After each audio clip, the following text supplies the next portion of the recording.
Hello guys, আমি Moushumi. Welcome to my channel Bong Spice Tale Shorts. আশা করি তোমরা সবাই ভালো আছো, সুস্থ আছো। আজকের রেসিপি হলো ক্ষীরোদ কাতলা। প্রথমে মাছগুলোতে পরিমাণ মতো নুন আর গোলমরিচ মাখিয়ে হালকা করে ভেজে তুলে রাখতে হবে।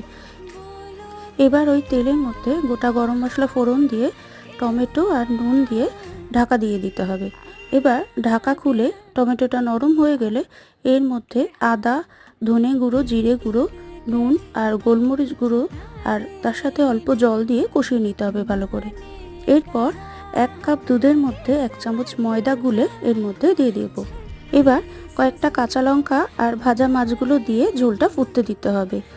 এবার ঢাকা খুলে গুঁড়ো গরম মশলা, চিনি আর একটু ঘি দিয়ে মিশিয়ে নিলেই তৈরি হয়ে যাবে ক্ষীরোদ কাতলা। রেসিপিটা যদি ভালো লাগে তাহলে অবশ্যই একটা কমেন্ট করে জানিও। তাহলে আজকের মতো টাটা।